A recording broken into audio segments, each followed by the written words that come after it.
Kachra police team squandered the plans of a group of criminals to extort money from a construction company employee involved in the making of highways in Katikura constituency of Kachra district.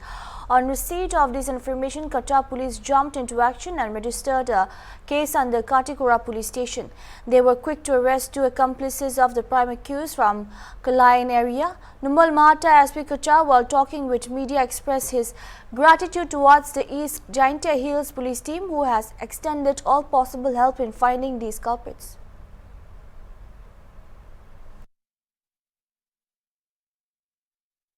Doctor Hussain, अच्छा घर कहाँ है तेरा? सुंदरी part 2। सुंदरी part 2 कौन सा थाना पड़ता है?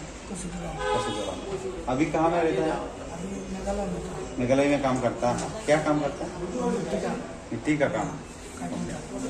और तुम लोग जो तेरा मोबाइल नंबर से वो जो डिमांड किया था, किसका मोबाइल नंबर था? मेरा। तेरा था। हाँ, तो किसका डिमांड किया है तुम लोग?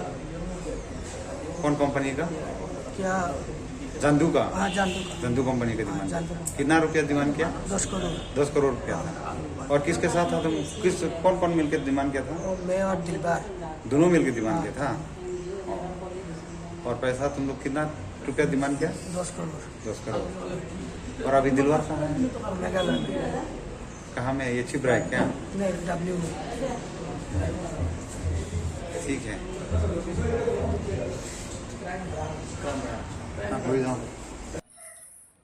যোৱা 21 তাৰিখে মানে 21 ফেব্ৰুৱাৰীত ইয়াতে নেশ্যনেল হাইৱে 4 লেনিঙত নিয়োজিত এটা ব্যক্তিগত কোম্পানী তাৰে এজন মেনেজাৰলৈ এটা ফোন কল আহে আৰু ফোন কলাৰ যিজন কলাৰ আছিলে তেওঁ নিজকে আন্তঃৰাষ্ট্ৰীয় সন্ত্ৰাসবাদী সংগঠন লস্কৰ-ই তৈবাৰ সদস্য বুলি তেওঁ নিজকে পৰিচয় দিয়ে আৰু পৰিচয় দি তেওঁ 10 কোটি টকা তেওঁলোকে দাবী কৰে আৰু 10 কোটি টকা তেওঁলোকক যদি দুদিনৰ ভিতৰত দিব পৰা নাযায় তেতিয়াহ'লে তেওঁলোকে কৈছে যে কোম্পানীটোৰে তাৰ ফল ভুগিব লাগিব। এই ধৰণে ধমকি দি তাৰপিছত তেওঁলোকে লগে লগে যেতিয়া সেই ব্যক্তিগত কোম্পানীৰ পৰিচালকজনে আমাক জনায় লগে লগে আমি এই সংক্ৰান্তত আমাৰ তদন্ত আৰম্ভ কৰোঁ। এটা কাটিগড়া থানাত এটা কেছ ৰেজিষ্টাৰ কৰোঁ আৰু কৰি তদন্ত আৰম্ভ কৰোঁ আৰু তদন্ত কালত সেইদিনাখন ৰাতিয়ে আমি দুজন ব্যক্তিক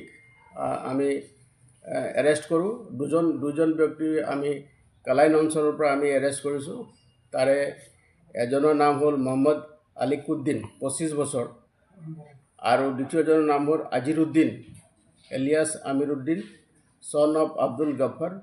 দুইজনৰ ঘৰ গুমৰাহৰ মাকেনপুৰ খেলমা পাৰ্ট 1 অঞ্চলত। দুইজনকে আমি এৰেষ্ট কৰোঁ আৰু এৰেষ্ট কৰাৰ পাছত যেতিয়া আমি তেওঁলোকক আমি জোৰ তদন্ত চলাওঁ আৰু ইণ্টাৰগেশ্যন কৰোঁ সেই কালত আৰু তাৰ লগতে আমাৰ যি টেকনিকেল এনালাইচিছ আছে টেকনিকেল এনালাইচিছ কৰাৰ পাছত আমি দুজন ব্যক্তিক যিজন প্ৰধান অভিযুক্ত ইয়াৰ আৰু যিজনে ফোন কল কৰি ৰেনচম ডিমাণ্ড কৰিছিলে তেওঁৰ নাম হ'ল Bakhtar Hussain son of Tasir Ali Sundari part 2 Kachudaram. এই ব্যক্তিজনক আমি ইষ্ট জয়ন্তীয়া হিলছৰ মেঘালয়ত ৰিমভাই গাঁও এখনৰ পৰা আমি তেওঁক এৰেষ্ট কৰিবলৈ সক্ষম হ'লোঁ আৰু তেওঁৰ লগতে আৰু তেওঁৰ এজন সহযোগী আছিলে। তেওঁৰ নাম হ'ল শামছিৰ উদ্দিন বৰভূঞা। তেওঁৰ ঘৰ হ'ল Katigorah লেবাৰপুটা part 2 Katigorah.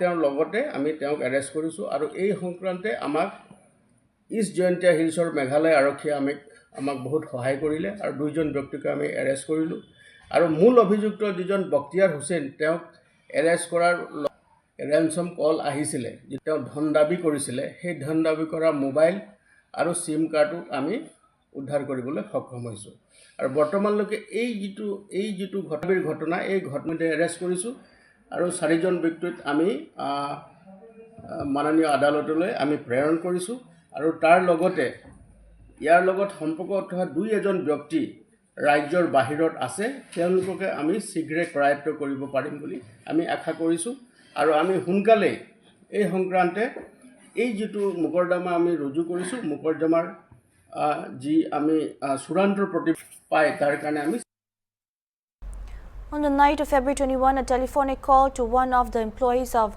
Jandu Infratech Limited, a company engaged in highway construction, by an unidentified caller, identifying himself as a member of the banned militant outfit Lashkar-e-Taiba (LET), demanded Rs 10 crore.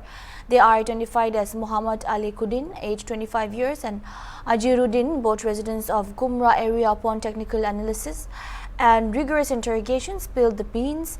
Their inputs led to the arrest of the prime accused, Bokhtar Hussain, a resident of Kachudaram under Sonai constituency from Ramboy village of East Jaintia Hills of Meghalaya.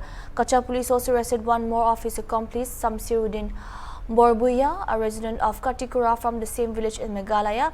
During a thorough search of these two, a mobile handset along with a SIM card used for ransom call was recovered.